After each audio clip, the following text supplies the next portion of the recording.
Hi, I'm Marie Lockwood. Thanks for joining me today at Cakes, Cooking, and More. Today we are doing homemade pasta. Homemade pasta is a little bit different than boxed pasta. My family actually will not eat boxed pasta anymore now that we've made this. And it's actually fairly simple to make. Very little equipment is actually required, and you can do it completely by hand. So let's see what we need.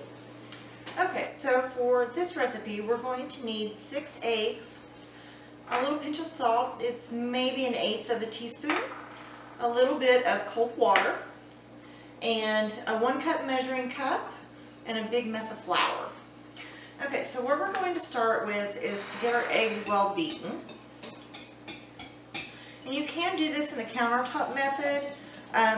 What I have discovered is that it makes a big mess and it's a lot harder to clean up. So I prefer doing it this way. Okay, now we're going to add our salt. And we're going to add our flour 1 cup at a time. This just makes it easier for us to stir. And I am using a whisk right now, and you can use it on this first round, and that's about it. After that, you're going to have to switch to the spatula. Just get it all well incorporated. Everything will be very wet at this stage.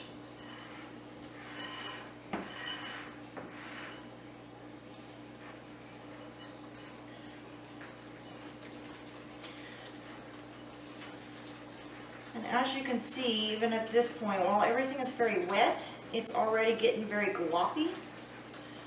And so it sticks into your whisk. That's why I said you can only do this in the very first trip around. And then you're going to have to switch over. You just want to get that out of there. Now that you've got that out of there, scrape everything back down. You're going to need every bit of that egg. Alright, now we're going to do our 2nd cup of flour. And this is just whole flour, all purpose, no special ingredient or anything like that. Okay, and then you're just going to mix until all of your flour is wet again. Okay, now that that part is well mixed, we'll take our 3rd cup of flour.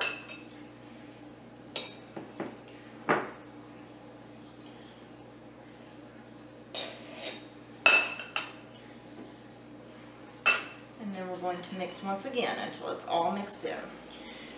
Alright, now that we have that cup mixed in, it's a little crumbly, it's still pretty sticky. And this is the part where you have to go ahead and get dirty. You're not going to be able to avoid it completely. Remember to take your jewelry off, because you get this in your jewelry and it's a nightmare to try to clean out. Okay, so just take your ball of dough here.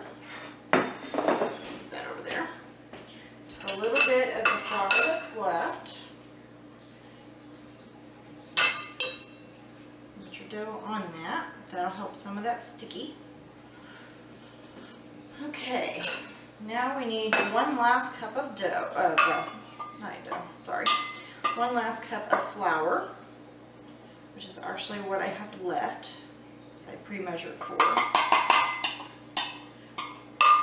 Just about.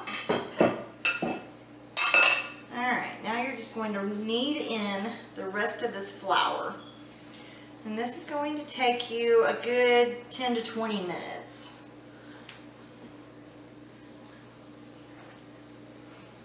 You just want to knead that in.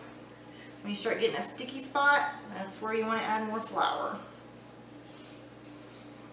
Just kind of fold it towards the middle as you go. Just keep going. So at this point, we're about halfway through. And I'm noticing that there's almost no damp spots to add my flour back in. So at this point you're going to add just a teaspoon or 2 of water. This one is a 1/2 measuring teaspoon. You don't want too much, but you are going to need to add just a little bit. And then just go back to finishing your kneading. Okay, now that we've been kneading for 20 minutes, you'll see that most of the flour is worked in. You'll see a few spots where it's kind of coating the outside. All the flour is mostly off the table.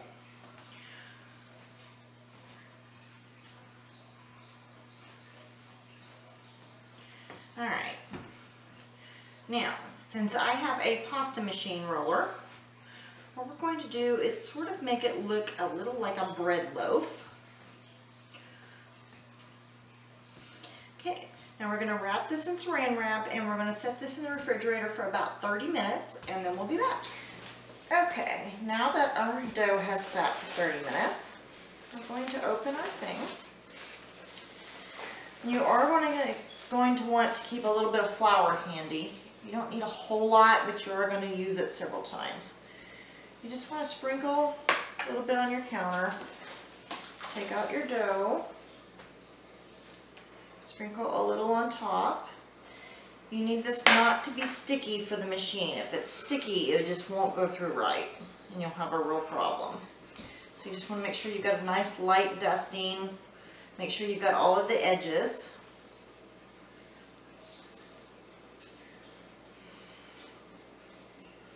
Okay, now once you have that, I'm going to take a knife. You're just going to cut it into more manageable sections, because if it's too big, you're going to have so much trouble getting it through this that it becomes impossible to work with.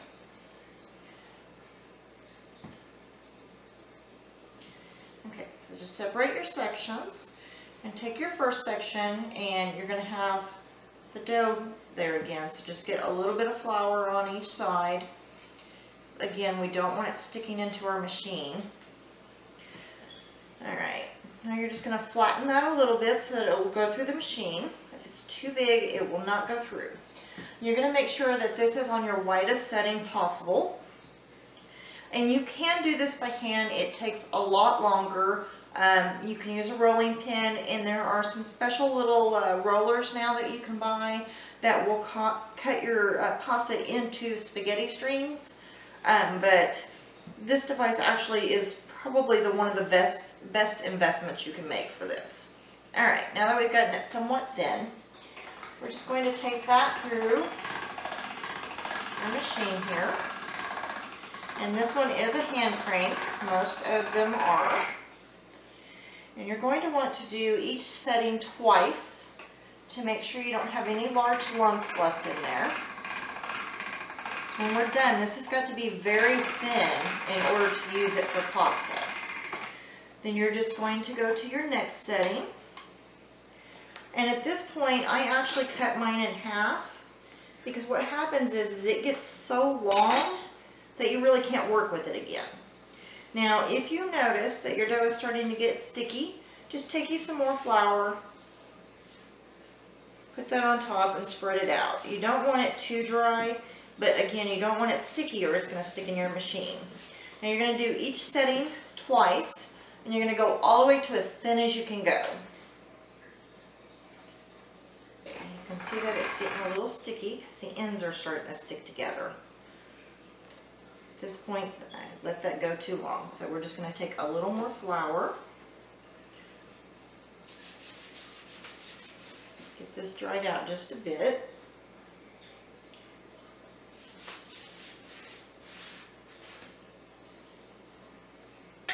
Oops.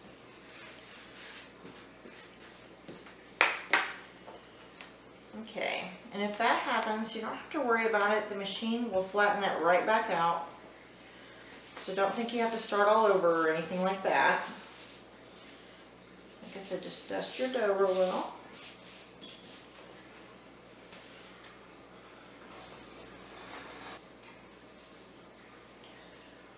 As you can see, even though we have cut this in half, it starts to get fairly long.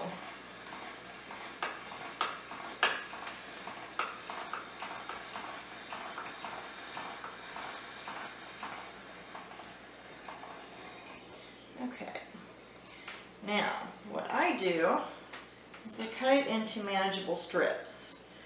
You don't need your noodles really long, or your lasagna noodles, or whatever it is that you're going to be using.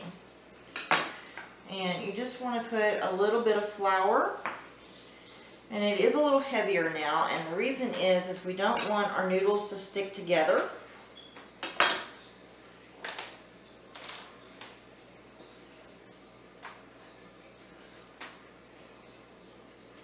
And you're just going to keep going until you've got these all flattened out, and then we will put them into our different types of pasta.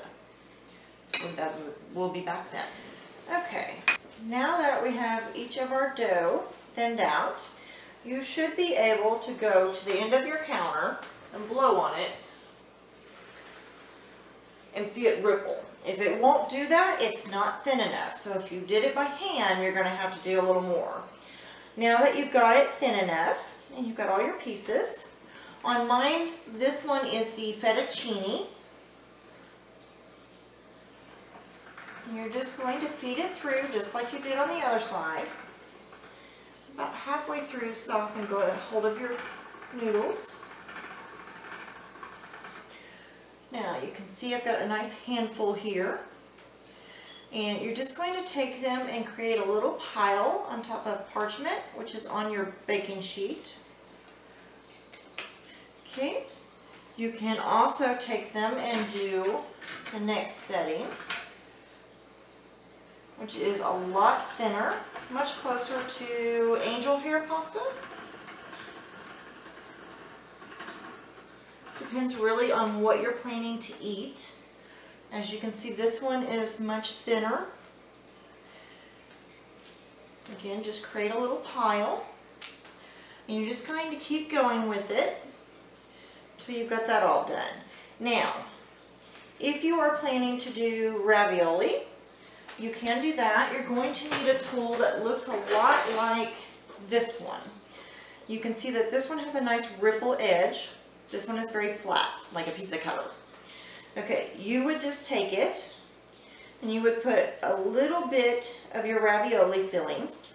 Then you would fold in half and use the ripple cutter to do that.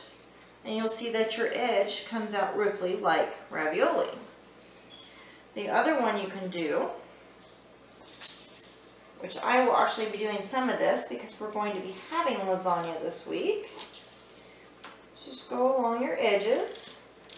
And no, it won't change the flavor. Really, you don't have to do it. I like to do it. It's more of a looks thing, but that is completely up to you. So it's not necessary. But as you can see, what I have here is a nice lasagna noodle with my rippled edges. And I will actually just save that one right there. You need to do enough for lasagna. And then your extra pieces, you can put those to the side. If you didn't get too much flour, you can ball them all together at the end, flatten them back out, and run them back through and make another batch of noodles or another batch of lasagna noodles, whichever one you want to do. And you're just going to continue to do that until you're completely done with your pieces, and then we'll be back. Okay, now that we are on our last piece, we'll just finish feeding that through.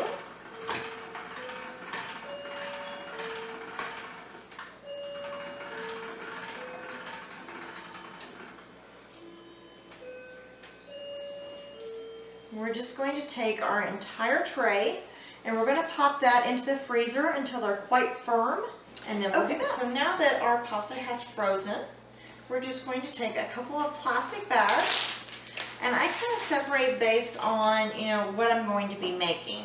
If it's shrimp scampi, I don't need quite as much pasta as I do if I'm making like spaghetti and meatballs or whatever. So you just want to put however much you think your family will eat into each batch, and then we'll be back. Okay, so as you can see, it makes quite a bit of pasta for this batch. You can make more or less. This batch works just about right for my family. We can eat pasta 3 to 5 times, and since we freeze it, you can eat it for 2 to 3 weeks, however long you want to do. You do need to know that if you have frozen it, you're going to put it directly into a pot of boiling water. It takes about 8 to 10 minutes. If you want to use it fresh right after you've made it, it can cook as fast as 3 minutes. So you need to be prepared for that and really watch it. And that's pretty much it for today's show. I'm Marie Lockwood. Thanks for joining me today at Cakes, Cooking, and More. Have a great day.